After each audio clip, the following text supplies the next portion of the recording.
This is the time to come together to keep our country fit forever. So open up your heart, let us show love number E. So in all we need to make a stand. Let's all stand one another. And let's live together as brothers and sisters. Without togetherness, we won't have a peace of mind. To celebrate and have a peaceful home. Sweet Liberia, land of liberty is our home. Let us keep it standing. It's the one and only home that we have. Sweet Liberia, land of liberty is our home. Let us keep it standing. It's the one and only home that we have. It's good to be back on the nation's premier platform where we discuss the issues that matter most to Liberia. Wherever you are, however you are following, I want to say welcome to the Dakpannah Show. We are excited to be back with you. I want to say thank you for always taking time off your business schedule to join us on the Dakpannah Show. We are excited. I want to say welcome. Welcome to the nation's premier platform. Welcome to the Dakpannah Show. The Dakpannah Show is a thought-provoking and stimulating talk show that discusses topics of national significance. On the Dakpannah Show, we discuss the issues of national significance. Everything Liberia and Liberian related. We focus on the growth and development of our common denominator, our common patrimony, Liberia. We agree to disagree, we dialogue without confrontation. We seek to make Liberia and the entire world a wholesome, functioning society for all of us. I want to say welcome to the Dakpannah Show. On the Dakpannah Show, we solicit the views of everywhere many Nigerians, no matter which part of the political divide they may be, no matter the political living. On the Dakpannah Show, we speak words and we do not shoot bullets. The Dakpannah Show is a conduit to promote peace, reconciliation, and national unity amongst us all. So, however you following, wherever you are, I want to say welcome to the broadcast. I'm back with a team of panelists, and we will be discussing issues that matter most to Liberia, issues of national significance. We'll be discussing everything Liberia and Liberian related. The Dakpannah Show is your one-stop shop for accurate, balanced, and credible news and information. Want to say welcome to the broadcast. We are excited to be back with you on this edition of the Dakpannah Show. Without much ado, I want to say welcome and thank you for joining. If you don't know who I be, I am your one and only, the indefatigable perspicacious Dakpannah, and I'm broadcasting to you via Dakpannah 24 News and Television from on top of the world. Welcome to the show. Share it live. Tell a friend to invite a friend. Because today's edition of the Dakpannah Show promises to be fascinating, magnificent, and splendid. Join us and let's talk it out. Welcome to the broadcast, gentlemen. Honorable Bremer Conan and Mr. Papi Xavier Cody. Welcome to another edition of the Dakpannah Show, gentlemen. Thank you. Thank you very much, Dakpannah. And I am I'm Boyman Rahim Kone, and I'm glad to be here tonight to share my view on a national issue and to also contribute towards how we can all work together to make Liberia a better country. So, how is Louisville, Kentucky? Well, we here, the Bluegrass City, the Bluegrass State, and the Derby City. It's okay. Everything here is okay. It's going well and fine. Okay. Mr. Papi Xavier Cody.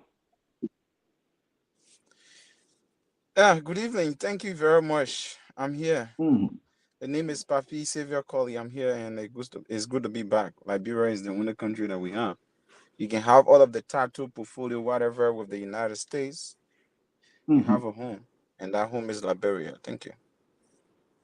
So, how is Alabama? Columbus? No, Columbus, not Alabama, but Columbus, right? Ohio? I would love to have to be living in Alabama because I'm a I'm a sightseeing guy. So right now the Okay. Baca state is good. The Baca state is good, and I mean it's good to be here. It's a nice state to be. The city is great. Love peace, loving people. Uh, Open minded and willing to work with everyone. The land, like you said, the city of opportunity for everyone, no matter your background, race, or whatever. Columbus is the city to come. Whatever you want to be and whatever you want to do, it is Mhm. yeah open. The Barca State is open to everyone. Mhm. Okay, that's good. We want to welcome all of our audience. We want to say thank you for joining here to share the love. But before we go into the issue, we know the only game that unites the entire world is soccer. You know, football. We call it football, but Americans say soccer. It's ongoing. We've been having a lot of surprises. For me, I'm a pan Africanist, so I believe in the African solidarity. I've always been supporting all of the African teams. And I'm excited that Morocco, the first African team ever to qualify for the semi-final, and they were able to defeat Cristiano Ronaldo Portugal. So how do you guys see the game? What do you guys make of the World Cup in Qatar? Well, like you said, we as African, for Mhm, me, I saw it as something that was very surprising to me to see mhm, because mhm, like all hope was in like Ghana at the end of the day when Ghana was out already. So I mean, Morocco came back to lift the hope of every Africans. So at the end of the day, to have seen them to go to that stage of the competition is magnificent, and it is something And that we probably need to. to confess, I was really rooting for South Africa and Ghana because they are from West Africa. Yeah. So yeah, like I said, I mean, but however, how be it, I mean, we still proud and to have our one African team. So it is time to to wave the flag, no matter which part of Africa, whether central, Mhm. north, east, west. Let's raise those flags and keep cheering them up. I'm confident that they will go to the final. Okay, Mr. Conan, I know you Yeah. are a football lover. I know you follow the Oh game yes. I am religiously. excited. I am excited, and I want each and every African to galvanize their support behind Morocco, as we all always wished. Even at the time I was in Liberia as a young kid, we always wished that the World Cup will one day come to Africa and remain in Africa, and the African team would be victorious in the final to win the World Cup. I think 2022 is the year for Africa, and I hope that all Africans will mobilize and get and stand behind Morocco so we can give her the fullest support, the African solidarity, to give her the support. And we hoping and praying that she will bring that pride and she will bring that World Cup victory to Africa. Even though I consider France as Sima Africa because they have like 15 Africans playing on that team, but I can predict that Morocco will defeat France because of their poor showing against England. Even though they won, but they had a poor showing. I don't know what do you guys make of that. Most for me, most definitely, I'm rooting 100% for Morocco because won the World Cup to come to the continent of Africa. So whether France get entire 100% African players, that doesn't matter to me. What Hmm. matters to me the most is the trophy to come to the continent. And I know Morocco this time is going to do it because there were a lot of surprises in this World Cup, and the most is yet to come, which is I know Hmm. Morocco is going to go to the finals and they're going to win it all. Definitely. Papi, France versus Morocco. What's your prediction? Well, though I do have, let's say, some kind of a lineage with Hmm. France because Hmm. my younger my younger brother is currently doing his PhD in France. So Okay. sometimes he say, "Oh man, Yeah. You like got soft yesterday spot. he and I was on the phone. He said, "Hey, bro, you got to support France." I said, "Why? I do have Africa. You from Africa. We have an African team in the competition. So what are you talking about?" So I mean, it's something that between he and I, we thinking about, and I mean, he's going on his separate way supporting France, but I'm confident that Morocco will put up that surprise for us. And like right, Boyman said, the continent matter to us, and we need our cup in the continent this time around. Okay. It came All to right. it came to South Well. Africa. It was taken away. Hmm. The competition was hosted in South Africa, and Hmm. the trophy was taken away from Africa. This time around, at least we can go to Qatar to take it from Qatar and take it to Africa, which will be very great. Definitely. Okay, so gentlemen, we're going to go into the discussion. I will introduce the first talking point and allow you guys to flow while I try to share the live and other thing.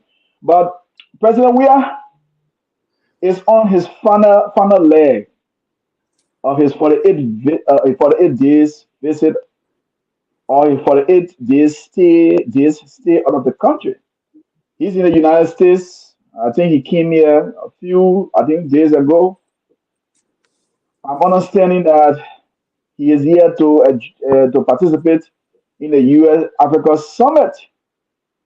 What do you guys make of President Weah participation at the U.S. Africa Summit?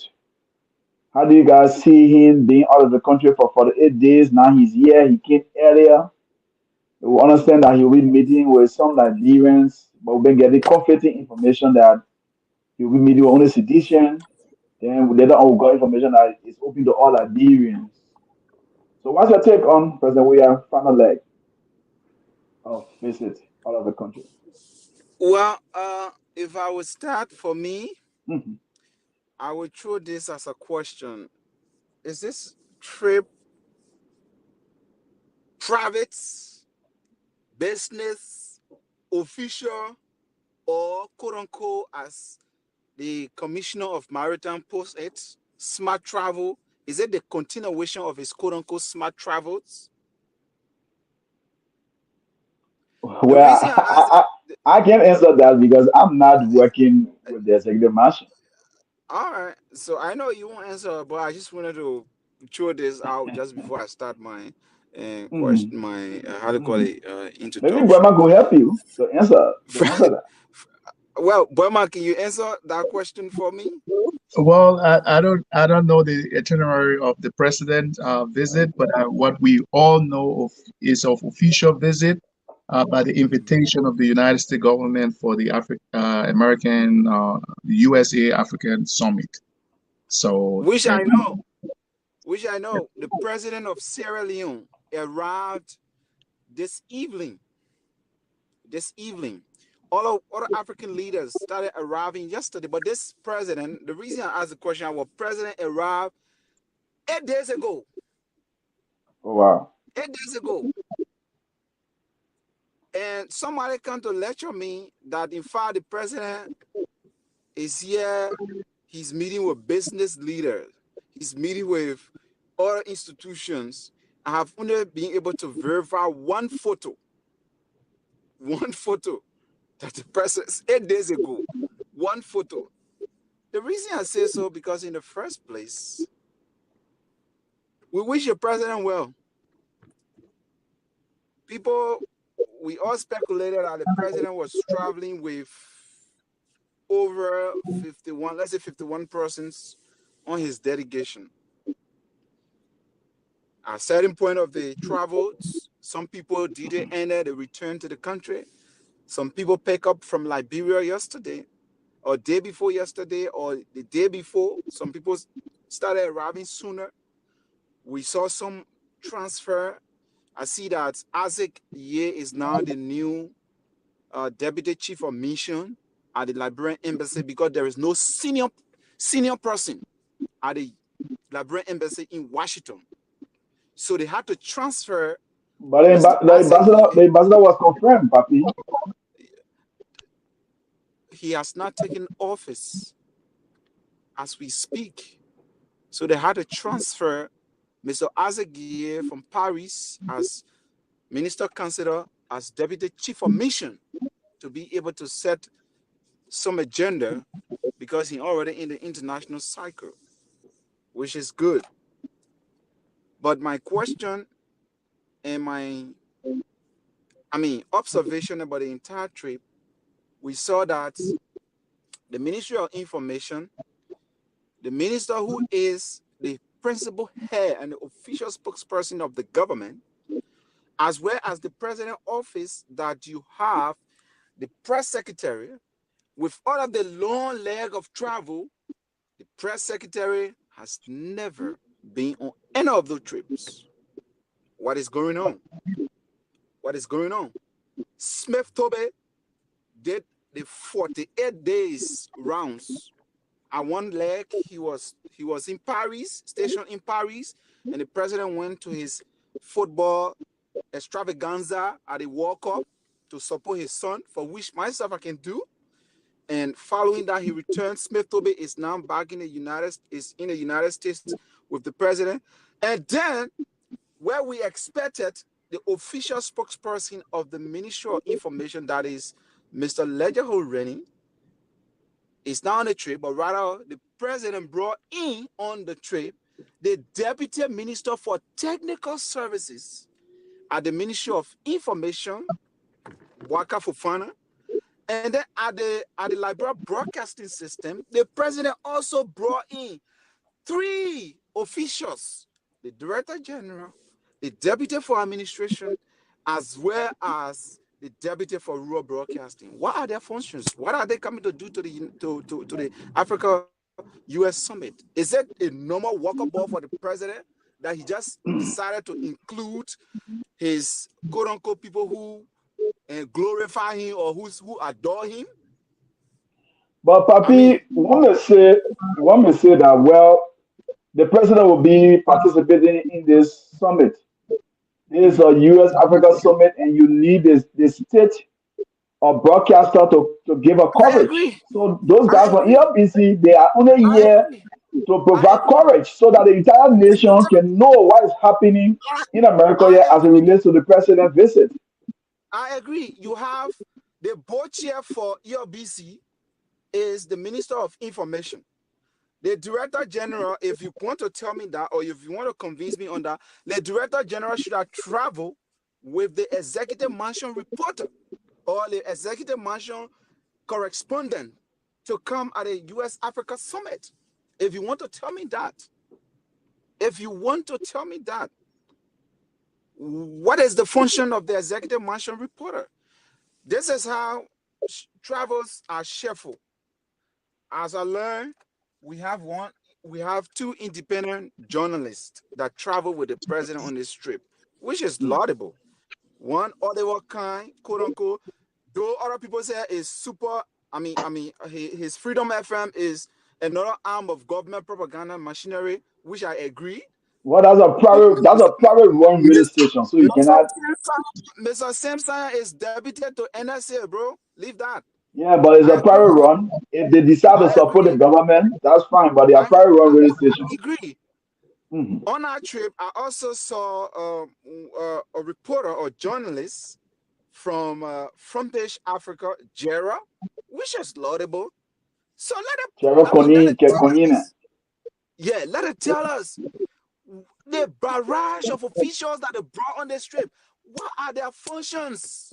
So can So, you, so, so I think you need to hear the government Papi, because if the government can bring in a Jericho unit from Frontier Africa who is critical of this government, then I think it's a plus. Papi, Bruh, do you know the number of delegates that came to the United States? as we speak from my information, we have exactly 36 officials or 36 person who made it to the Africa US summit. Are they on this trip, or some of them came The separately? 36 they are on this trip. This is how it happened. If you are invited by the executive mansion to travel, you don't necessarily have to travel on a flight with the president, but rather the government gave you fundings. They gave you a DSA, everything, and you do your booking, you do your hotel, everything to come Okay. straight from Ministry of State through the All right. Ministry of Finance. That's how it Well, works. well, Papi, from my perspective, you got some real selling point. We want to know what the extra people that came from one arm of the Liberian broadcasting system. You're having about four people who are already in a hierarchy. Why are they on the trip? That's a very good point. That's a very good question we should be asking the Liberian government. But for us to preempt or conclude that these people have no basic or coming to the conference or the summit, that would be unfair because we do not know their function. We do not know whether they're going to be any other meetings before or after the summit. So maybe these people might be on the trip because they have other functions to be able to attend or to be able to represent the Liberian government. And we should always employ the Liberian government as long they are not wasting the resources when they try to build the human capacity of our country. Because we know for one fact the human capacity of our country is drained. So whenever we have people who are serving the national government can have the opportunity to travel, to meet their counterparts, to get some travel experience, or to get some experience of how things are done outside of Liberia, that should be employed by the government or by whatever institution that is responsible for a particular trip. But if these people are just coming just for the sake of coming, say, or coming on a trip, then for me personally, I would have problem with that. But every time we see the government is traveling and people travel with the government that we suspect they're not supposed to be on the trip, we just come up with our own conclusion without knowing the itinerary of the government or that particular trip. So before we can start to condemn them or criticize the government, if we can have the itinerary of the trip, the purpose of the trip, the detail of the trip, then it will be fair when we make these criticisms. So my opinion would be that we should wait to know the detail of the trip. We shouldn't just jump to conclusion because it could be anybody. It could be you tomorrow, Papi. You might be serving in whatever capacity. Maybe you're serving in the Ministry of Foreign Affairs, and there's a trip that entails foreign or bilateral agreements that you might be sent to another meeting that has nothing to do directly with that particular summit that you guys are going for or that particular meeting. But there are other people you might be able to meet that relate to your function in the ministry.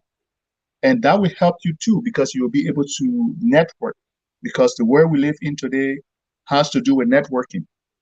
When you meet people, you make new friends, you make new contacts, and some of these contacts can help to alleviate some of the problems in your ministry because you can be able to talk to people, get their view, get contact, and even maybe in the future, it can lead to some benefit. So if we just criticize because of the size of the people that are coming, I don't think that is fair, because I don't think the government would just get up and just pick people and put them on the trip just for the sake of just spending money or spending the Liberian people money. I personally don't believe that. Um, so most of the time when these trips happen, it is better for us to get a detail, for us to get the itinerary of the trip. Then we can judge from that itinerary and the detail to make our criticism or to support the trips. So for me, I think we should just wait and see how the summit go, and each and every one of us should be able to support our government. We live in the United States. Whenever a representative of the United States go outside of the United States, the entire United States support that person once that person is representing the United States. Be it whether you are opposition or not, they support that person. They throw that 100% support behind that person. But sometimes we talk about democracy, but we do things the opposite because we try to emulate the democracy that the United States teaches us. But when it comes to our own country, we do the opposite. Now our president have left the country. He have traveled. People are criticizing him for leaving the country. We are making assumption of why he's leaving. We are just criticizing for sometimes for no good reason at all. It does not help. Burma, in this modern era, Mhm. it's almost impossible to have a president leaving a country for 48 days. So Okay, why would President Weah want to do that? we'll come to that. Or you want me to go into that right now? We are in a president trip, so Okay. yes, Like for everything. example, Mhm. in an extraordinary situation, you need extraordinary measure. When you look at the economy of Liberia, I would say on this platform, and any one of you guys will agree with me, the economy of Liberia is not a normal Liberian economy. The economy is struggling. The economy is very bad. So we do not expect what is done in normal circumstances or the procedures that are followed in normal circumstances should be applied in an extraordinary circumstances. So by the president staying out of the country, we know it might see presidential for the president to stay out that long. But why is he staying out that long? Those are the questions we should be asking. We should not just look at the length of time, but we should look at the situation under which he's traveling. Okay? Under normal circumstances, I don't think the president will leave the country for that long. But if you look at the economy, we are now crying every day. The country is difficult. The economy is struggling. There are no jobs. There are no investors.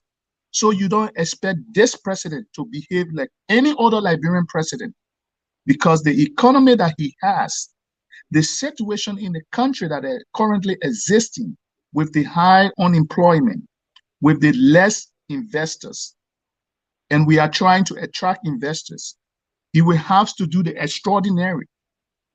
So we do not expect him to travel like the way every other president have traveled in the past, because these presidents at the time did not have situation like his situation right now.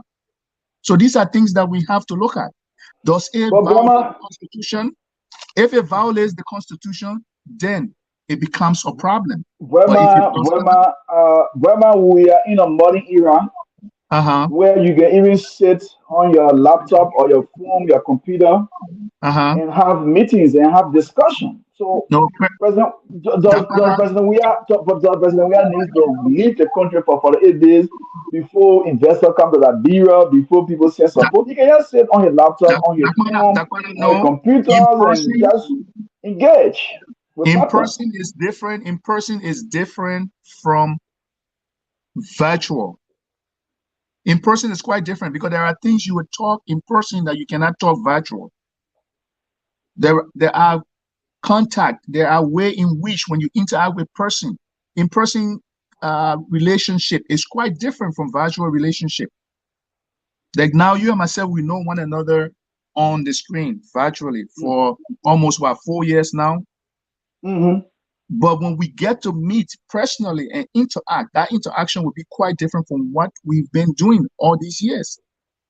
So it is important sometimes for you to do in-person conversation or have in-person meetings. That's what I'm saying. But if it violates the Constitution, then I will have problem with that.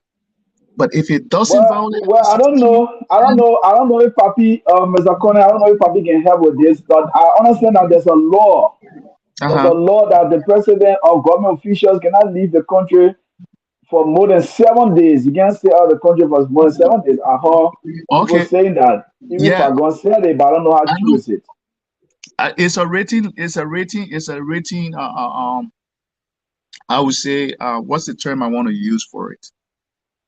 Um, it's not a law per That's a se. travel. That's a travel. That's a travel. I don't know, travel It's ordinance an or Or something. executive. ordinance Something. or something like that. It's an executive travel ordinance, Yeah, it's and an the reason ordinance. Yes. that it's in place, the reason it is in place, it is intended to protect the resources of the country. Yeah, Because, for example, to keep your president out of the country, apart from all his hotel and other things, incidental alone, you will have to give him 2,000 United States dollar every day to be in a package. yeah. Every day. But this It's an is executive what ordinance. it's an ordinance. It's an ordinance. An ordinance is not necessary or constitution or a bounding law. Ordinance can have But exceptions. but not all Okay. laws are constitutional, Brahma. Yeah, I know. That's what I'm saying. They can have exception to it. Okay. So these ordinances are in place during normal circumstances, but you can also go and revisit these ordinances and say, okay, due to this, there should be exception to it. And I think the president has lawyers who have he has constitutional lawyers. He have those that advise him. I don't think he would be that naive to just violate the constitution or the ordinance without looking at it in depth and considering that that could even lead to probe of impeachment. So I don't think he would just do that. Those are things that we have to look at. The president know all of these things. You have people that are well equipped with the constitution, with the ordinance, okay, with all of these things. So they read it, they know it, and I know he has their opinion, and they also go to ask other people opinion and see if the trip will not cause any constitutional problem. And another thing I would say, Mm. this I know people are looking at it from the negative perspective, but this is what I look at, and I hope everybody listening to me will start to think of it very critically. If you look at West Africa right now, there are a lot of turmoil. If you look at Guinea, there was just a coup plot just a few years ago, or less than a year. If you look at Sierra Leone, there are demonstrations going on. In Ghana, even the economy is not good. There are plenty protests and stuff like that. So if we Liberian, who the people have known us to be a war-torn country, who have just come from war, and the country is not stable enough. If our president can leave the country for over 40 days, and there is still peace in our country and stability in our country, and he returns back to peace and stability, you know what it says to the international community or the world? That we are the most peaceful country in the entire Africa. That we are now open for business. People can come and do business with us. People can come and tourist in our country because our country is peaceful. So Liberians, this particular travel, we should not look at just the negative of it. There are a lot of positive to it. Just the peace alone can bring a lot of investment, can bring a lot of travel, can bring tourists and all of these things to our country. Because if you look at the other countries around us, their president will not even want to leave for even a week. But our president have left for over a month, and peace is still in our country. So we should help each and every one of us as Liberian, and we should believe that peace is truly in our country. I will stop there for now and let my brother Papi continue. Papi, you got something else to add? Well, with that, I mean, like he stated, right? He sees it from the perspective, but from the perspective he tried to analyze it from peace perspective. Nobody want to go to war or whatever in Liberia, but the fact of the matter, the attitude or the uh, actions carried out by the president is very, for me, I turn it as being very irresponsible and cruel to the Liberian people. Okay. All right. So we'll But move on. but Papio, if you say it is cruel to the Liberian people, the president going out to seek help for Liberia, you see that as something bad for Liberia? But Breman, I Yeah. don't know the expenditure. Uh-huh. It could be more. It could be more than what the president will bring back for the country. Well, we have to look at the budget. There was a budget set for the entire trip. But So if the we look, government officials they refuse to tell us okay, what's so the budget. so The commissioner of maritime, he refused to tell the budget.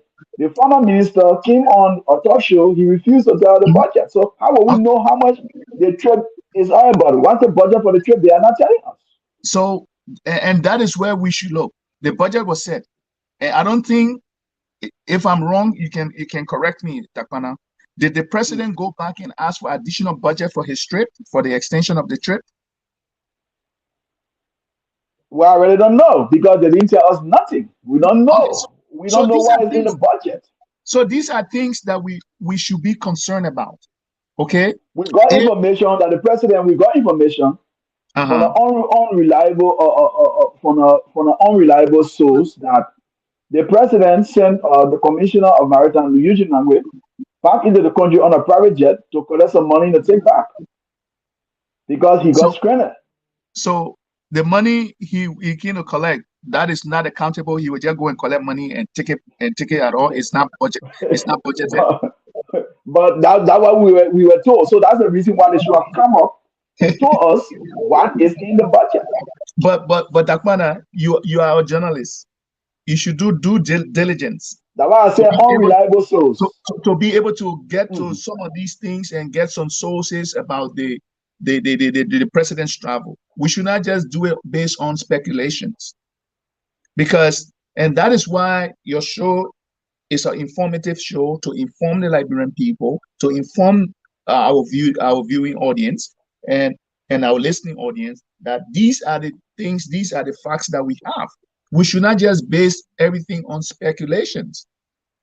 If we base it on speculation, then we are not doing due diligence to the Liberian people and to our audience.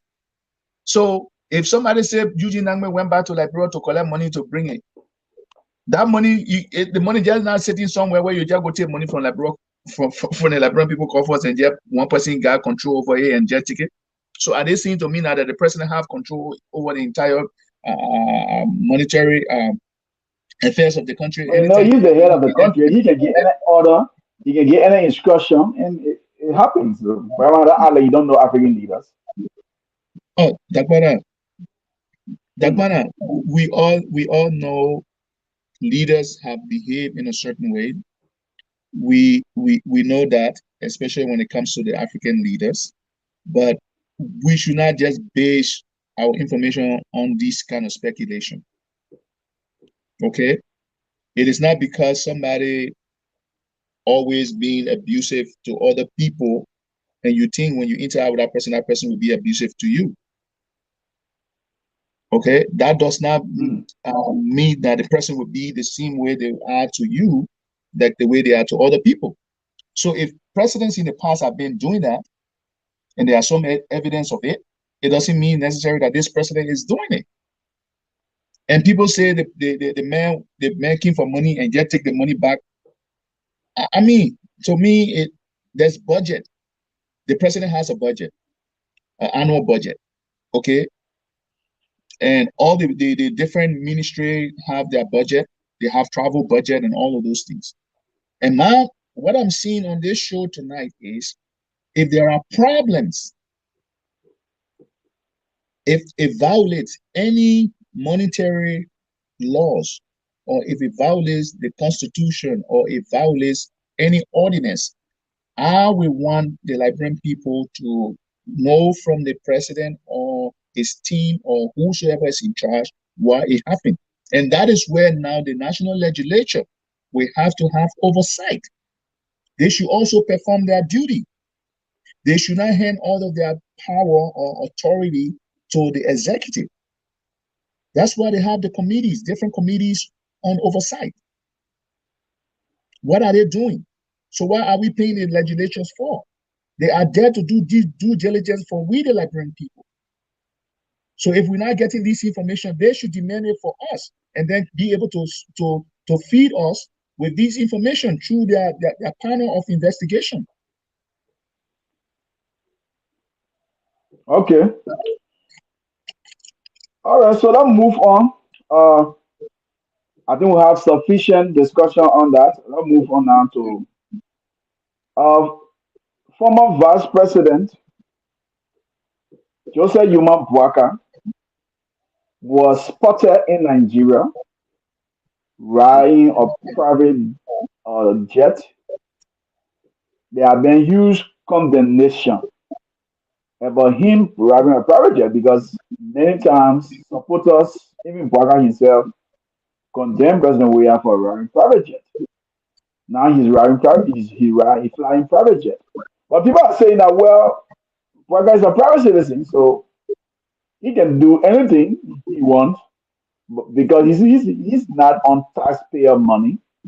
And then we also saw him in photo with a notorious guy in Nigeria. That guy have a lot of allegations leveled against him, corruption allegations, even linking him with Boko Haram and other things. So I don't know what's that visit all about. I don't know if Braga is in the know of the visit. There are some other information that we gather that he also went Burkina Faso. I don't know, he's lobbying for funds, so he's trying to go in there with bad people. What do you guys make of Braga travel all of Liberia to Nigeria with everything that's happening? Well, it is true that former Vice President Boakai is a private citizen, but besides that, he's also a Mm, presidential aspirant. So that put him in a completely different category of private citizen. So everything he does will be scrutinized. okay. Everything he says will and shall be scrutinized because he is aspiring to be our next president. He contesting to be the next president of Liberia. So, when it comes to the private jet, that is why most of the time when I talk to most of my friends behind the scene, I say we should be careful on how we condemn people or how we accuse people without evidence, without facts. We Mm, just accuse people based on assumption. Now, the same is here now with former Vice President Boakai. They have been accusing the president of taking the Liberian people money and just lavishing it. And they are all saying the Liberian people are suffering. They are there to help the Liberian people, to change the lives of the Liberian people. But then just a few days ago, we get to find out he's also flying private jet. So that optics is not good for him because he's trying to tell us that he's getting used to the luxury of flying private jet. So when he becomes president, that's exactly what he's going to do. So in all fairness, he hasn't been fair to the president, Dr. George Manawia, for criticizing him for flying private jet. Yeah. And I work in the aviation area. Sometimes these private jets are not expensive to charter, especially if you're just making one trip, as people think they are. Especially if you are traveling in a group. It is sometimes even cost efficient than when you're buying ticket for each person to fly first class or business class. But these are facts that they would never tell you. They will make it seem like it is so exorbitant to travel like that because they want to come to state power by giving wrong information to our people. Now they have fallen in their own trap. It's the same thing I tell my young brothers and sisters in Liberia, and even those in the opposition. And that also goes for those in the ruling position. We have now trained and conditioned our young people that protest is the only way we can solve problem in Liberia. And now the young people, all they know is protest.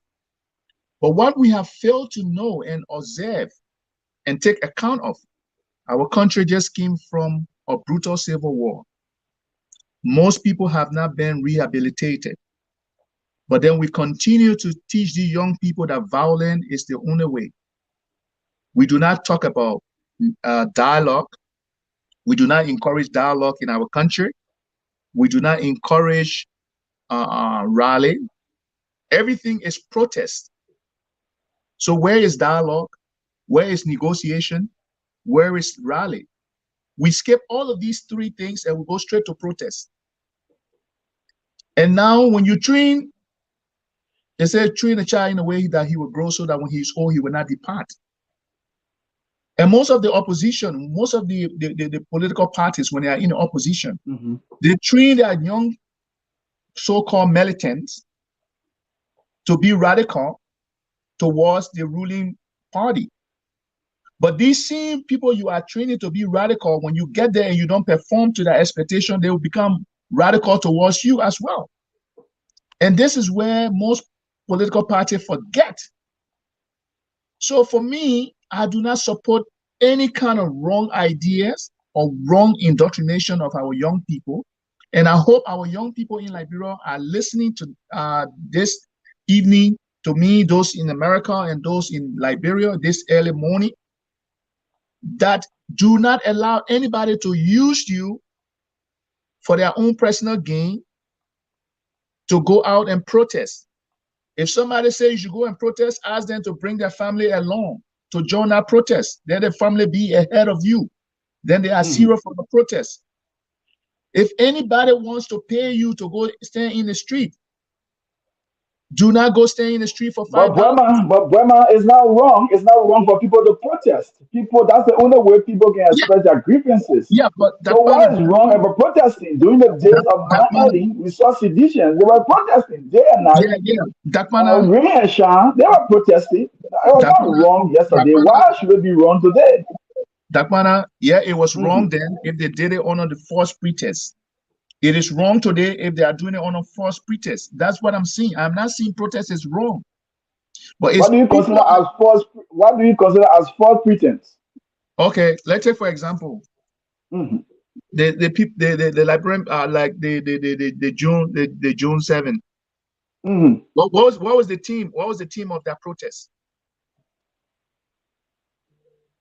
Well, they talk about hardship in the country. They talk about hardship. And they said they needed to have made recommendations to the government. Okay. On the day of the protest, did they present any petition to the government? Because there was some misunderstanding. They said that they wanted to present it to the president. They said they wanted to present it to the president. But the president didn't show up. The president recommended the vice president. The vice president fell sick, and he sent in the justice minister and other people. But some of the guys said, I presented to them. Some of the guys said, no, we want the president. So that's the reason why they didn't present it. And the next day, they came on Facebook and they presented it to some people say master bread. Dakpannah. But they presented it finally. And they took it to the executive mansion. You and I Mm-hmm. know, and we saw the day after the protest. It was 2 days later before they even presented that petition. You saw them even writing the petition because they didn't have no petition on the day of June 7th. And you and myself know, and we were on this same show speaking against the protest because their theme of their Mm-hmm. original theme was the protest was we are stepped down. It was not anything but we are stepped No, down. not June 7th. June 7th was not about we are step down. It was January 6th when they talk No, about we are step down. Dakpannah, Mm-hmm. Mm-hmm. it was June 7th. Remember when Costa, Mm-hmm. Darius DeLong, and somebody else was in the studio, and the guy had a placard standing behind him on the sign said, "We are stepped down." And the journalist asked him, "Say, you people saying that this protest is about something else. Why is the man holding this sign?" And the guy said, "Oh, that man not with us." That was the main team that built the momentum of that protest at that time. And most people, the reason why they did not go to the I think the December protest or the January protest was because they felt betrayed that that particular day their aim was not accomplished to allow the president to step down. If you listen to them, they said they were going to remain in the street for as long as they want to until the president stepped down. That was their main purpose of that June 7th protest. It was not because of any petition. That's why they never gave no petition, because they went there. That meeting was to stay in the street to scare the president because they said the president is But afraid. Brahma, We need to how will step you consider it as a weird step down? And that protest was very peaceful protest. We saw the police there guiding them. We saw the police giving them water and other things. So it was just no, a rally to call the government attention to some of the critical issues that the people are confronted with. Dakpannah, Dakpannah. Hmm. We were on this show. There were other talk Hmm. shows I went on. Those original Yeah. members before Costa then even came in, the people that started the whole idea, it was we are step down protest. And that is why gave more momentum for that particular protest. After that, before other people started coming, when voices like us started condemning that they have to wait for election, or we will not allow them to unseat a constitutional government. It was when they toned down their rhetorics and they changed their strategy. You think why is it that the police were fully armed that day and they went out in the street first, I think a day or two before that particular rally, and they had to patrol the street, displaying their readiness. Why Mm. did that happen? Because that was the main honor tune that they have for that protest. Dakpannah, you know and I know. It was not a protest for any reason, but they wanted President Weah to step down on that day. And people like us spoke against it. We condemn it. We criticize them. That is why they changed their whole team. They even print out stickers to give to people. Mm. And one of the stickers the guy brought that day in the studio. And that was when they changed their tune. They said, no, that man not with us. Because they were distributing, they even distributed some of the leaflet to people so that people can come. As many as they can come in the street, to stay in the street. So that So, is the mean, Dakpannah, and mm, that is why mm. people like us, we are against. We are not saying you cannot protest. I would prefer a rally over protest. But Okay? can you also recall that a CDC lawmaker during the Manseli administration said that he will give her a better Liberia. Akaris Gray said he was going to get a better Liberia. Okay. Do I agree with Akava's grade? Absolutely not. Do I think he should have been held responsible for his reckless statement? The answer is yes. And anybody, not only Agavo's grade, but anyone who make such a statement in Liberia should be held accountable for their statement. That is what I'm saying. I'm not saying people should not voice their opinion. I am not saying people should not rally. I am not saying people should not dialogue with the government. I am not saying people should not protest when it is necessary for them to protest. But protest should not be your first resort. It should be the last resort. After you are exhausted, dialogue, negotiation, rally, then you go to protest. But in Liberia, we do it the opposite way. We skip the other three and we go straight to protest. Why are we doing that to our young generation? Okay, so let's speak on protest. We have another a rally. They consider it as a rally. And a rally is name and style. We are tired of suffering. That rally is headed by the CPP. The CPP honor Mr. Alexander Cummings and that of Liberty Party. They are part of the CPP, but the guy who is the head of Teams Cummings, Louis Brown. We all know Louis Brown. He is the lead man in front of this. We are tired of suffering rally. December 17, they will be doing it. I understand that the Justice Minister and the Liberian government gave them permits to go ahead with their rally, but then there's a sticker issue surrounding the usage of the front of the SKD. They went there, they said they paid their money and they were giving a go ahead, but then last minute of time, the youth expo said that no, we will not allow you guys because the place is under renovation. And the youth expo said that they also deny CDC for using the complex in another organization. But the guys from the CPP, Louis Brown and Mr. Cummings, the ANC people, the other party people, they are saying that, well, we will still go ahead and use in front of the SKD because as far as we know, we already paid for that spot. So what do you make of the December 17th? We are tired of suffering rally. Some people say protest. Good message, wrong messenger. In short, Who is the wrong messenger here? Louis Brown is not the messenger for we are tired of suffering. He should not even be near that kind But of he's a Liberian. He's a Liberian, former ambassador. I know he's a Liberian, but if you look at some of the things that went on in Liberia that caused the suffering today, he was in the middle of it. He was one of the architects of it. So how can he come back now and tell the Liberian people to go out there when he also contributed to put them in the condition they are in? But Mr. Conan, we have a lot of people who also contributed to the suffering of Liberian people. They are in the real government. Yeah, they are in their political marriage with him. But so why do you want to point finger at Louis Brown? That is being hypocritical. That you are trying to be hypocritical here. No, I am not saying that Mr. Cummings should not solicit Louis Brown's support. I did not say that. Okay? Let's get the point straight. I did not say.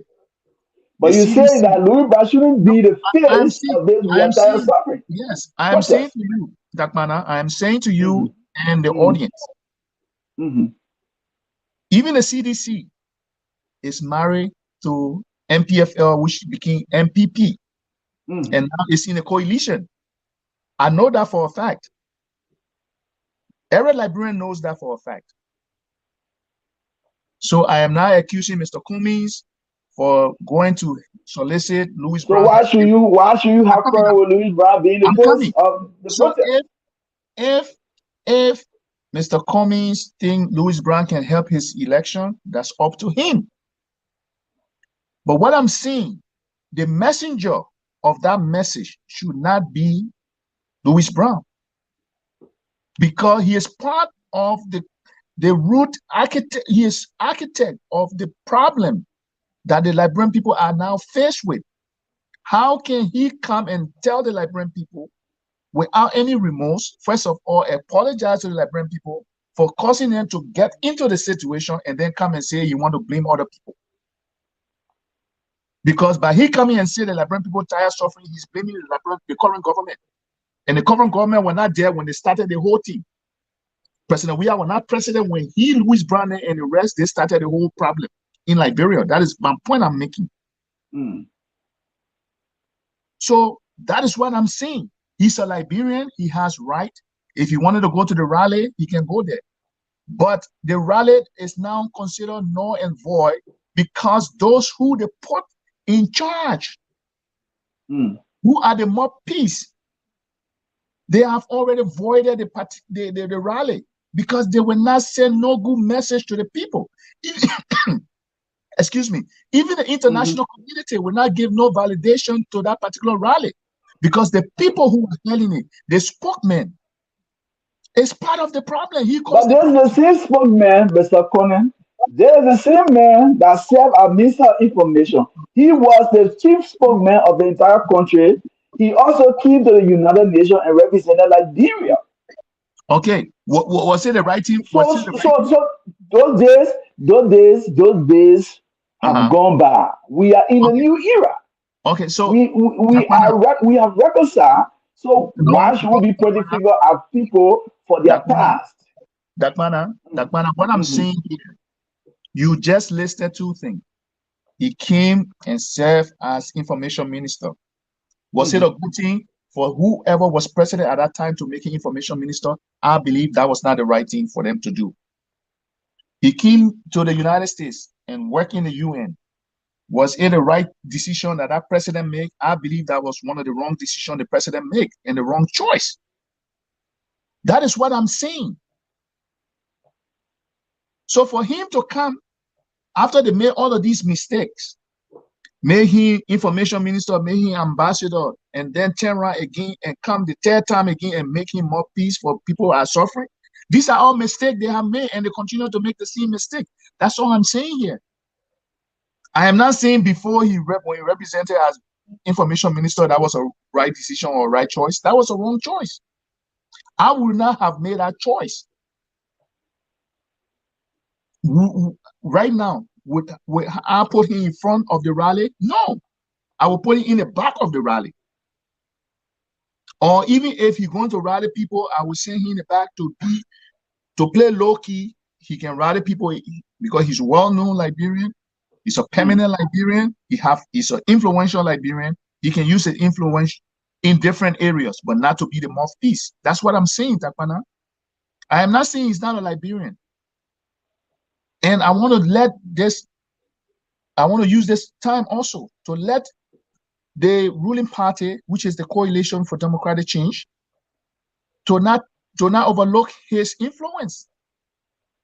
They should not downplay his influence. They should take him serious. That's what I'm saying.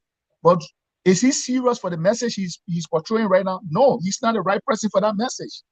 That's what I'm trying to tell the Liberian people in the international world. Because if he caused the problem and he was part of those who caused the problem, he cannot now come and point finger to other people when the problem has escalated now. That's all I'm saying. One may say you're not being fair to Ambassador Louis Brown. You're not being fair to him. In which way? Say that even though he has influence, but he shouldn't be used as a face of this protest because of his past. No, he cannot be used as a face. You cannot be talking about peace and you brought somebody and you bring in somebody who is a very conflict oriented person, and then you tell the person to go talk to people about peace when this person is somebody who always create chaos. How would that make sense to the people who you're telling them they should listen to the person and talking about peace? You can only do that. You can only do that, Dakpannah, if that person has remorse, the person have apologized, the person have completely transformed themselves, and they can be used as an agent to explain that story, to educate people, not to make the mistake. Well, we're not hearing you clearly. Say that again. We're not hearing you clearly. I don't know you change position. No, what I'm saying is you cannot use somebody. You gotta make some adjustment. It's like like you're in a hole. Okay, you still not hearing me? Yeah, we are a little bit better, but not like where you were before. Okay. All I am seeing, Dakpannah, is Why you also using headphone or what? no, I'm using my phone directly. But we're hearing you clearer. But now we hearing you, but not like yeah. Okay, so can you hear me better now? Okay, yes, go ahead. What I'm saying is the short of the long is if he repents and have transformed himself and have proven to the people and serve in bringing the country to the Liberian people some kind of relief, and he have contributed in that era or in that area, then we can say, okay, this is somebody now we can look up to. But he has never done any of these Okay, things. now we are hearing you loud and clear. The right at that position. Now we hearing you clear. He has not done any of these things, Dakpannah. How can we consider him to be the mouthpiece for hunger or suffering when he have inflicted suffering on the Liberian people? And some of the effects, the side effect is what is continuing today. And he have not repent. He have not asked for apology. Okay? He has not been remorseful for what he did. Or some of the decision that he was part of that led the country to where it is today. Then he wants to come and tell the Liberian people that they are suffering. No, he should not be the messenger. I say it's a good message. The country is difficult. Yeah, things are hard in Liberia. But that messenger is not the right messenger. He killed the message. They shouldn't have used him. They could use him in different capacity. They could use him for So mobilization. so Brahma, will you recommend that Senator Prince Johnson don't be the face of President Weah re-election in Nima? Will you recommend that? I will recommend that. I will recommend that. And I Are hope you that saying it very hard or you just no, saying but it I'm to telling you save honestly, face? I'm not picking and choosing. I will recommend Mhm. that. I will recommend that. But He's an why did influential he condemn Libanian. it 2017? Why did he condemn it? Dakpannah, When he two- endorsed President Weah, 2000, he didn't condemn it second round. 2017, I was not campaigning for CDC. I'm not a Okay. seditious, okay? Yeah, but you don't have to be a sedition. No, You but are one what of I'm the saying, what I'm you are saying one in of the 2007, in 2017, voices, the moral voices in our country. okay, Mhm. 2017, I decided to give CDC a chance. I mean, when they went to the second round and the way the CDC conducted themselves, I've said this time in numbers. I mean, time without numbers. Mhm. The way CDC conducted themselves when the case was taken to court, I believe that they were the right party and they had the right party to lead our country into the next generation. You did some shaking again. Now you going back to the old to the yeah. You got to twist a little bit again. Are you hearing me? We hearing you, but it's like you're going in a hole again. Okay, I don't know what's going on, but Okay, I don't know what's go going on, but I'm ahead. in the same location. What I'm saying in Yeah. 2017, when the CDC, Okay, when now the, you are clear. Right there, you're clear now. Mm. in 2017, when the case was taken to court and they were awaiting the second round, it was when I saw the CDC demonstrated true leadership and true patriotism towards Liberia by calling on all of their supporters to remain calm, to wait for the law to take its course. I believe strongly that was the most patriotic act performed by any political party in our recent time, in our recent history. So, because of that, I decided to campaign for President Weah and Vice President Joel Howard Taylor. Now, they won the election 2018. I went there, and since 2018, I've been talking on behalf of this government because I believe that they love Liberia. They are concerned about Liberia. They are not only concerned about power, because if they were concerned about power, they wouldn't have composed themselves and waited for the Supreme Court to rule the case.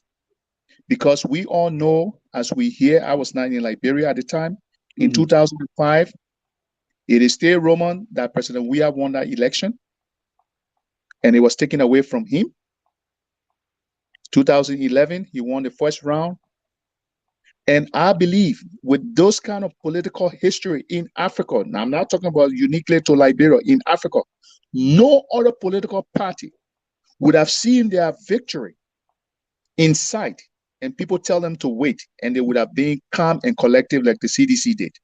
I challenge anybody to show me any party that would have done different than or better than what CDC did.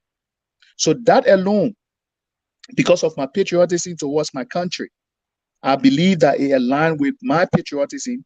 That is why I decided to support President Weah and Vice President Joel Howard Taylor.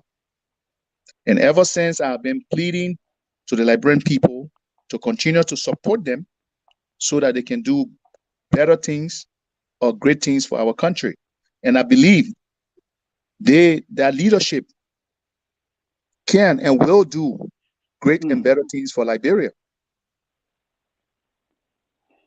Okay, all right. So a few days ago, we got a statement that came up. That statement came up from the AFL under the signature of the chief of staff. He issued a caveat, and he said that the same mechanism that was used 2017, where people took their grievances to the Supreme Court for it to be resolved, like what the Constitution provides. He's saying that's the same thing should be followed. But if people want to threaten the peace, if people want to issue charges, if people want to carry on things that will obstruct or destabilize the country, then the AFL will not hesitate to back the police. People condemn him. People said that statement was wrong. He is trying to how you call it, issue threat to issue threat against people speaking out and so forth. What do you make of the statement that came from the AFL chief of staff? Well, first of all, I would like to commend General Prince C. Johnson III for his patriotism, Why are you commending him? for his service to Liberia. You and I, Dakpannah, know General Johnson's level of commitment to the Constitution and his service to Liberia and Africa at large. He has been in that position for over 5 years, and he's one of the most respected government official or public official. We all know that. So for people to forget all of what he have done because he made a statement that just to rationalize the situation in our country and to conscientize Liberian that under no circumstances violence will ever be allowed in our country, and people are condemning him, then I don't understand their level of understanding. But the police are responsible for issuing such statement, not the army. So why would the AFL chief of staff come out and issue such a harsh statement, threatening people? No, he did not threaten. Who did he deny people of their freedom of association, freedom of expression? Dakpannah, who did the chief of staff threaten? He said anybody try anything out of the way, they will deal with it accordingly. Yes. Some people see it as a threat.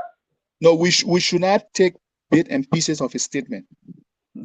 He said if the constitution is not followed and the police and it bursts into something like chaos and the police cannot handle the situation, the AFL will step in to support and subdue anybody who is in that act of violence.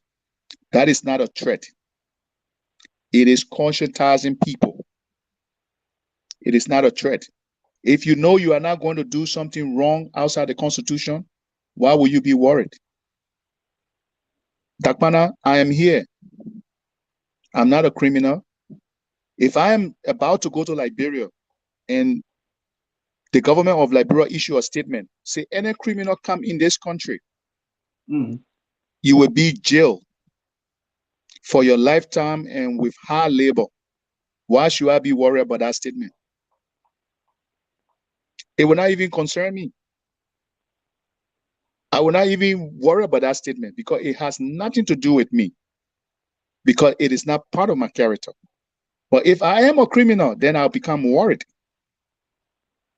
because I know that that particular statement has a significant weight on me. But don't you think don't you think that will instill fear within the country? No, that is not amongst instilling people? fear. No, it's not instilling fear. He did not say anybody who go out there. That's the distinction we should make, Dakpannah. Let's do due diligence to our people. The chief of staff said, and I quote, anyone who violates the Constitution and the police cannot apprehend you or subdue you, the army will step in. He did not say any Liberian who decide to go out there and rally. But that's their role. We all know that. We all know that how it should be. So wow, what about issuing statement? What about issuing statement at this time? Because people have been making threatening statements towards the state and against the Constitution that they are willing to cause violence and chaos in the country. Dakpannah, you know, people say that every day on the radio, every day on Facebook, people say that. So the chief of staff is only cautioning them. We will not allow that to exist in Liberia as long as patriotic citizens like him are in charge of the national army. That's all he's saying. He did not threaten any Liberian. He does not threaten any peaceful Liberian. He threatening dishonest and violent Liberians. So anybody who feel that they are threatening, then that means they are violence. That means they don't want to respect the Constitution. That means they don't want peace in Liberia. So I don't care about those people who feel that way. I care about Liberians who will respect the laws of the country. They will respect the Constitution of the land and will live within the boundary of the Constitution of Liberia. I respect every Liberian that will behave that way, and every patriotic Liberian. Any unpatriotic Liberian, anyone who will want to cause chaos in our country, I do not respect your opinion. And if that statement threatening you, I will add to the chief of staff statement too. I will also not authorize, I will not allow anybody, I will not support anybody that want to cause chaos in our country. And that person will also have some of us to contend with. It's not a threat. Okay. The man only trying to tell Liberian people we should not resort to violence. Like it happened, or he's saying to those who believe or who think that they will be cheated, do it like 2017. Go to the court. Let the court rule. But don't take law into your hand. The country is not a country of men. It's a country of law. Okay, Brahma, when he issued that statement, he was called to react, to be questioned about some of the things that he said in a statement on OKFM. But he said that while he was deliberating on why he issued that statement, he also added that when President Weah left the country, he received calls from Liberians in the diaspora. He received calls from Liberians within the country asking him, trying to coerce him to overthrow the president to take over the country. And he said that he refused. He said, no, that cannot happen. He cannot do it. Even Joe Biden cannot make him to do that. If anybody wants to be president of Liberia, to take charge of the country, they should go through the ballot box. But the AFL will not overthrow the president. Some people are saying that, well, it's welcoming, but it was wrong for he to say that. Why would the chief of staff, who is a security person, security minded person, try to expose the country in such a way? Why didn't he go to the legislature or brief the national security team? But why would he come to the radio and divulge such information? Some people feel that he should resign. He's unfit and unqualified to be chief of staff. What do you make of the reaction as it relates to the Okay. chief of staff statement that people wanted him to overthrow the government? Okay. Dakpannah, first of Mm, all, the chief of staff is part of the joint security. mm, That's the first thing we have to let the Liberian people or the listening audience know. mm, So I don't think he would prematurely come and make such a statement, knowing he's part of the joint security, knowing his position in the military, knowing his influence and power mm, that he controls, for him to come and say it. It is a good thing that he said it. When people say that he not supposed to say it, mm. I know we all have our view about it. The question we should be asking, does he have that evidence to prove and to show these people? That is the question we should be asking. We should not be asking about the statement that he made. The proof is in the pudding. We should ask these calls. Does he have them locked? The text messages, does he have the evidence to show to the Liberian people? And if that answer is yes, I think he should present those evidence. And if we are curious about it, I think whoever is in charge of that particular part of the law enforcement or the joint security should cite him and let those information be passed over. And when it pass over to them, it should be taken into serious consideration. Now, when people say he's not qualified, he's not only ranked as chief of staff in Liberia, he was trained both in Liberia and abroad, and even in West Africa. He's among the But top he's not generals. practicing. He's not putting that to practice. He's not. His action proves Okay. that he's not Dakpannah, putting all those things that he learned into practice. Dakpannah, Hmm. since how many years has the chief of staff been chief of staff for the Liberian Army, if I may ask? Almost 5 years now. 5 years. Has he been Mm. in any major controversy when it comes to speaking to the Liberian people about certain situation? Yeah, he one of those that he came up with another controversial statement that He was anybody recorded. who rape, I know about it. anybody who rape, they should be killed. And that is against the laws of the land. He calling on people should be killed for raping. He made that controversial statement Okay, some months back. some months back. Okay, Mhm, mhm. we all Not know once, not twice. He always saying that. that this chief of staff Mhm. has exhibited professionalism And he at also all hold on levels. 1 minute. You also know that there was a leak audio that came out too. I know about the audio that about uh That's another. Samuel Twe, but Yeah, insulting. he was speaking to his, let's say, to his inner circle. But that Yeah, that's just, why I said there was a leak audio. That's why I yeah, said. yeah. Any But we can also use it. We can also use it against him as every well. profession, Dakpannah, in every profession, you can discuss issue that relates to your profession and how it affects you. Okay. But should we be using those kind of harsh words as a professional person Those kind of words that he used in that Okay, audio, no, insulting the government, the words, insulting the prime minister. the words he used, I do Hmm. not agree with the words.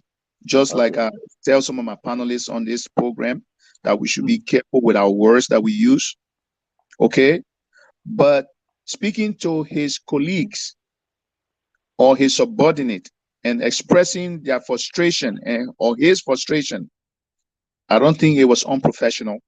If he have gone on the media like he did with OKFM and Hmm. insulted the finance minister like that, I would say he was completely out of control. No, he didn't do that. Okay. Okay, Mm. so and that is what I'm saying. So we have to look at things from the context. It's not we're not putting our emotion into these things when it happen. You, Dakpannah, you are a professional man. Hmm. Okay, there are things that we say behind the scene, sometimes related to one another, that we do not come on air That's and say. true. Even Okay, during the, so I'm not cutting off, but even during the Marcelli administration, the defense minister who served for 12 years, he said a lot of things about Eddie, nasty things about her in a private conversation with Eddie Cochran, and she exposed that to the public. okay, so what I'm saying, Dakpannah, we are all Yeah. human. Besides us Mm-hmm. being professional people, we are human. We have Mm-hmm. emotions. Mm-hmm. Our professionalism comes in when we know where to display those emotions. If you display at the wrong place, then you are not being professional. But you being a professional person does not negate the fact that you are a human being. Okay? There are a lot of times you disagree with some of us on the panel, and we Mm-hmm. discuss it behind the scene. Yeah. If somebody was to betray you and record that and bring it here and make people to look at you different, does that make you not to be a professional person? No. Okay, so that's the same thing that applies to the chief of staff when he was talking about the finance minister. Do I agree with the words he used? No. But he was trying to express his frustration in the deepest form, because you and myself know that that recording has to do with their pay, their per diem and stuff like that. Mm-hmm. Mm-hmm. Mm-hmm. Okay, and he was saying that the guys that went on the UN mission, they were in line of fire. Those are people who lay down their lives, so they should be giving everything that is due them. That's the frustration he was trying to express to the guys, and at the same time trying to encourage them that they shouldn't let that particular action to to deter them from performing their constitutional duty and their patriotism towards their country. That is not unprofessional, in my opinion. The Okay. language he used, was it the right language? No, it was a harsh language, and I hope that he doesn't use that kind of language again, Okay. even All right. behind the scene or not. All right, Mr. Conan. If you are just tuning in, this is the Dakpannah Show, the nation's premier platform where we discuss the issues that matter most to Liberia. I'm here with Mr. Conan. Earlier on, we have Papi Saver Cody. I don't know, for some reason he went off, but I hope he come back, and we're expecting other guys to join us. But we are discussing wide range of national issues as arising from the motherland. If you want to call in, the number is up. You can call, and I'll put you through the line. Well, man, I don't know whether you saw the letter, the op-ed from the United States ambassador to Liberia, Michael McCarthy. He Mm-hmm. issued a strong water statement. He wrote a letter, an op-ed, or an op-ed. He said a lot of things. He was very strong. He talked about the essential official, and he placed it right on the lap of we Liberians. He said the Liberians need to let the American government know whether they are in favor of corruption or not. Because if they vote for those people that were essential, it means that they are in support of corruption. But if they do not support corruption, then they will reject those essential officials that wanted to contest for office. And he said other things. What do you make of his statement? Even though there were a lot of Liberians that are Liberian threatening that there were going to be session. October 9, there will be session. But then they didn't session nobody at this time. But he's saying that session can come anytime. But we sometimes, when we listen to people speaking, or when we read Mm, op-ed or letters or whatever we may term it to be, we do mm, not contextualize it. We do not look at the context. mm, We try to insert our opinion. The ambassador was open and clear that there is no sanction against the government of Liberia. That's the first thing every Liberian should understand. And the United States have no intention of sanctioning Liberia government. Liberia is a partner to the United States. He said that time and time again. But they will go after officials, they will go after citizens that they believe that are threat towards the interests of the United States. That's what the OPEC was saying. mm. Okay? So if the United States see you as a threat towards their interests, they will come after you. But in no way, shape, or form they see the Liberian government as a threat to their national interests. So they have no intention to sanction this government now or either in the future. But they will come against Liberian or any other person who is against the interests of the United States of America. He went on to say that if the Liberian people believe that corruption is a problem in our country, we should, he did not only limit it to just those people that were sanctioned, that we should not vote any corrupt individual. Then we will demonstrate to the United States and the world that we are really to fight corruption. And I support that statement. Me need to position your camera.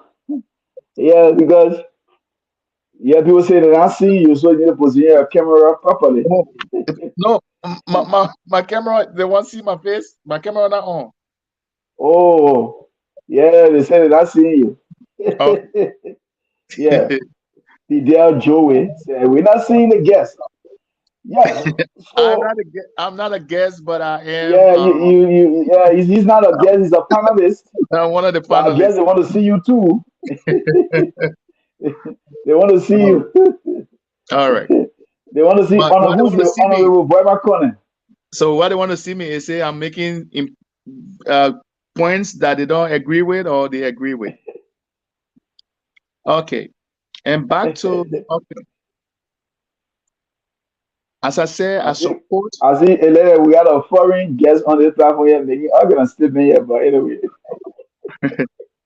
I saying yeah. that Mm, I mm, support the statement coming from the ambassador that if we are serious as Liberian people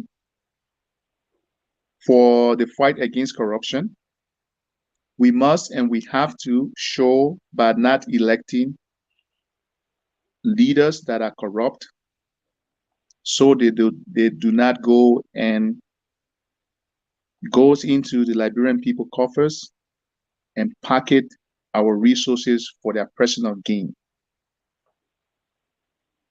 And for me, I've always been and always will and continue to be against any corrupt individual. But it has to be proven that that mm. person is corrupt. We cannot go after people just based on assumption or mere accusation. I'm not cutting you off. I'm not cutting you off, but the same thing that you were saying, that's the same thing was said by the president pro tem of the Liberian Senate. He said, if those guys are not being investigated and found guilty, they cannot be denied any opportunity to contribute to the global development of Liberia, whether election or being served. But then Why the president didn't speak out when the guys they were in office and then they had to resign? So why? If they are saying that well they were found guilty so they shouldn't be denied to contest, then why did they resign? Because they resigned on their own president where they didn't fire them. So why did they resign? Why the protest they didn't come up to say, oh, it was wrong for them to resign because they weren't found guilty. You And know, sometimes who can challenge America? Let's look at the scenario with Taylor, Mr. Conan Taylor. President Taylor was elected by the American people, but George Bush said Taylor should leave. It was against the Constitution to call a sitting leader to leave, but Taylor had to heal and he left for the sake of the country. So why can those guys not contest for the sake of the country? Because perhaps if they do contest and that will lead to many people being placed on sanction, or America could turn it back or stop supporting our electoral process and so forth.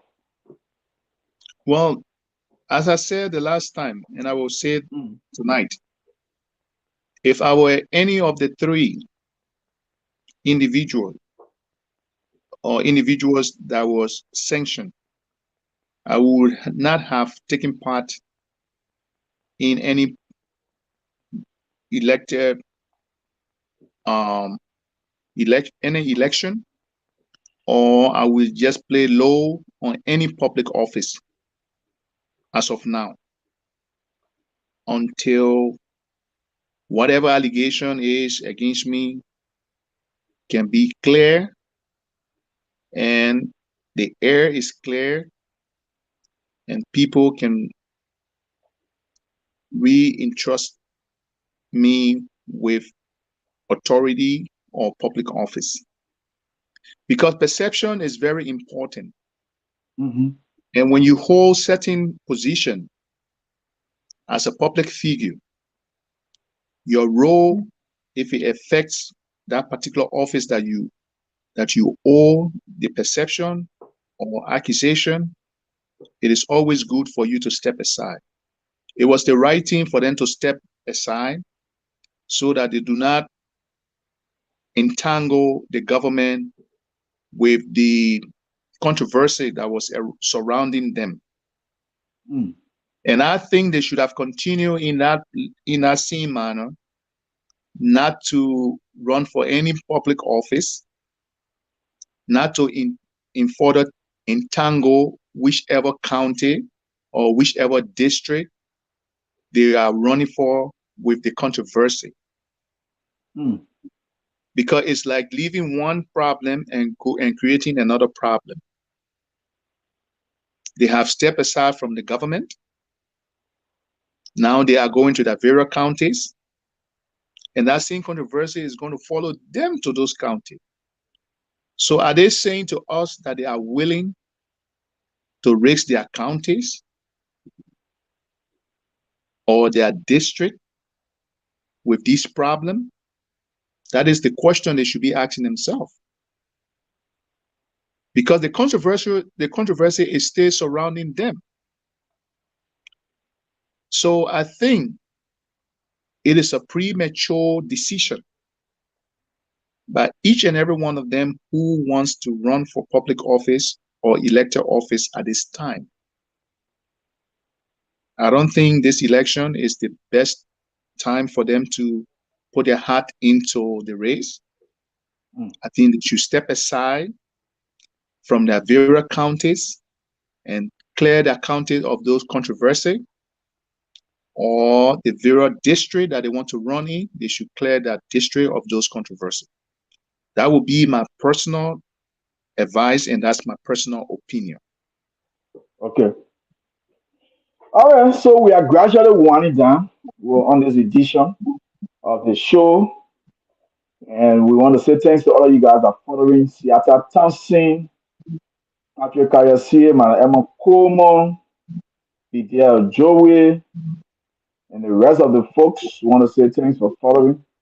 But Mr. Conan, so what do you make of the next year? What do you make of the decision by the NEC, the National Election Commission, came up with a electoral timeline. And when you look at that timeline, this December month should have begun the voter registration. But a few days ago, the NEC issued a statement that they put the registration process on hold because of some situation they are faced with. And we noticed that there are some rigmarole as it relates to the company that's supposed to come up with the biometric ID card, the company that's supposed to provide the biometric ID card. There are some issues. The first company that they came up with, I think PPCC rejected that company, and then the NEC then uh, being how you call it, they're not being cooperative. They've been refusing to cooperate with the PPCC, and PPCC been putting their feet down hard, but NEC been pushing the same company.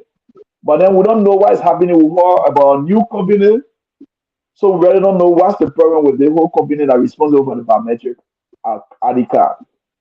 So now they postpone the voter registration. We don't know when it will resume. Don't you fear that the election will delay and President Weah will remain office for additional days if care is not taken? Well, that should concern every Liberian. Every patriotic Liberian should be concerned as to whether it's going to affect the Constitution. But we should also take into consideration if the problems that the NEC, which is the arm of Liberia, which is responsible for our elections, The electoral house. they are having issues with certain things that needs to be put in place before registration can go on. I think it is fair enough for us to give them the benefit of the doubt so they can amicably settle those matters that affect anything that relates to the election or the electoral process. Mhm. So I think we should be patient as Liberian. We should be very patient and let the NEC sort out these problems as they said they are having. They only postponed the registration. They did not cancel the registration. So postponement is different from cancellation. So we should not all be panicking that, oh, because they postponed it, so registration is not going to go on. I would like to inform our audience that the registration was only postponed. Yeah, they put it on hold for now. Yeah, they put on hold, which is the same like postponement. That's the same thing. So the registration process has not been canceled. It was only postponed because of problems that the NEC said they are faced with.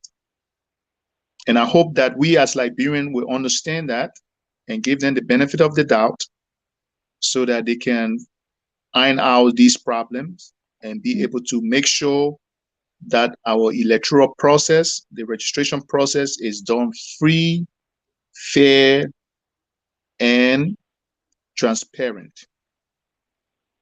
And to the NEC, we as Liberians, we are being patient.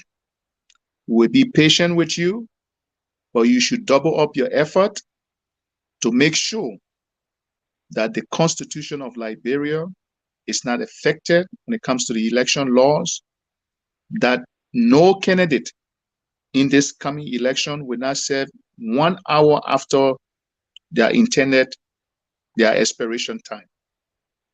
So that would be my appeal to the Election Commission, and let them work out their differences or any issue they are having and make sure that election happen on the day that was stated and the registration begin as soon as possible. Okay, Mr. Connor, this is the last point. Then we'll call it a day. Our former president. Tonight? The line, we put the number up. So if they call in, I will take the call. You know, sometimes people don't have to call the yellow to follow. Okay. The number is already up. So if they call in, I will take their call. Yeah. Okay. Our former president, Madam Eddie Johnson Sirleaf, there was a rumors that she passed away, and it was so funny that people said, "Oh, Eddie passed away. You got the news that Eddie passed away," but they said that they're waiting for President Bello to come in the country before they announce it. I said, "Oh, but what kind of sense is that? Eddie is no more president of the country. She's no more part of the government. So why would they wait for? Why would a family wait for President Bello to go to the country?" So I said that it don't make no sense to me, but God will have it. That's not true. Eddie is still alive and kicking. But she appeared in a forum the other day with the former U.S. ambassador to Monrovia or Liberia, who is now the ambassador to the UN, the U.S. ambassador to the UN, Lena Thomas Greenfield. But Eddie said that with all of what happened in Liberia, she's somehow disappointed. But I really don't know why is she disappointed. Is she disappointed that she turned power, or is she disappointed that George Weah is not performing? He is not in the interest of the country. All of those things that she did, they have all gone down to the drain. The country is being underdeveloped. The country is not being led in the right direction. It is the reason why she's disappointed, or she's disappointed because she supported Weah, who was the wrong person to lead Liberia, and she didn't support her VP. So why is she disappointed? Because she just said, "I'm disappointed. I'm somehow Well, disappointed." that's I didn't listen to her interview. I didn't listen to the forum, Mhm. so I can't really speak on that. But if she says she's disappointed, that's her opinion. Everyone is entitled to their opinion. But I think it would have been fair if at all she did not disclose the reason why she was disappointed. It would have been fair to the international Let's say community. And when we look at Liberia, with all of what happened in Liberia today, well, I'm somehow disappointed. I'm disappointed. yeah, I mean, she might be disappointed for any given reason. Hmm, It could be in terms of leadership style. It could be in terms of the way politics is being preached today, with a lot of people being very personal instead of going to the issue. It hmm. could be her expectation of infrastructure development at this time. It could be any given thing. So I did not listen to the interview. I can't really relate to that. I can't really say much about it until she can come back and state the reason why she's disappointed. Then we can dive deep into it and then be able to make some our make some our observation and inject some of our opinion. Okay. All right, Mr. Conan. We are there for some time now. We're not receiving any calls. We put the number up, but we're not receiving any call. But it's like we'll call it a day because Papi is like he's not coming back on. We don't know why he dropped. Mr. Rose Okay. promised to come on. I'm not seeing him. The other guys, I shared the link with them. I haven't seen them show up. But well, not having you, I think it was good that you were able to come on and we discuss this issue because that's all we can do now for our country. Discuss this issue, agree to disagree. We can dialogue, not get ourselves involved with confrontation because Liberia is all that we have. The more we talk, the more we analyze, the more we give our recommendations and suggestions. That's how Liberia will develop. That's how Liberia will rise. Because we can't give up. We cannot turn our back on our country. Some people say Liberia is good for nothing. Some people say Liberia is nothing. I tell them no. I will not blame Liberia. I will blame the individuals that are involved with the country, but not Liberia. I see Liberia to be the best country ever in the world, and I maintain it. And I will die for Liberia. I will always live to protect my country, to say good things of my country, not to demonize my country, not to say negative things. But Mr. Connor, what else having you? And we can close up. You can give a closing on all of the things that we talk about. Maybe there are other things that you want to talk about that I didn't ask you, but you can get a closing and then call it a day. So we talk about the president's visit, and I would Mhm. just like to ask all Liberians, let us rally around our government. If we disagree with policy, we can mhm, be able to debate the policy issues or make recommendation on how we can improve our government. Because the government of today is the government of the future. Because if we build a solid foundation in this current government, the future of Liberia will be solid, the future of Liberia will be brighter, and the future of Liberia will be very, very pleasant, and Liberia will be one of the best countries in the world.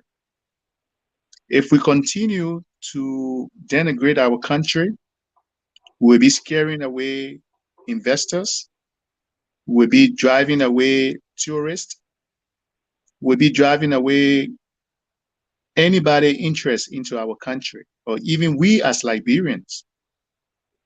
We also talk about the travel of Vice President Boakai. It is good that we mhm, don't just condemn people because we think they are doing something that we are not ready or capable of doing, and mhm, we should just denigrate them because tomorrow could be our time. Tomorrow we could be in that same position the person was. And the way we treat people, that's how they're going to treat us. We also talk about issue about um, where we want our country to be. They mhm, will talk about the chief of staff, his statement. I believe personally that the chief of staff statement was not threatening.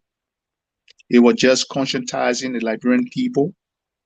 He did not threaten any peaceful Liberian. He did not threaten any patriotic Liberian. He encouraged, his word was words of encouragement to every Liberian to remain patriotic, peaceful, law abiding, and live within the confines of the Constitution. So my closing would be to all mhm, Liberians, we should help to rebuild our country. The future generation depend on us. In whichever way we can contribute to our country, we should, because for those of us who are professional people, Liberia is brain drain.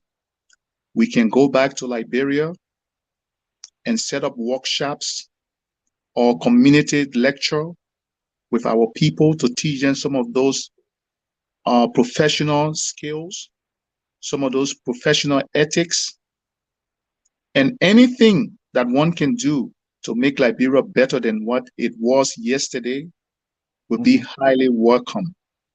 Let us put aside all of the discussion of hatred, of envy, of personal attack, and let us discuss the issue. Let us be honest in our discussion.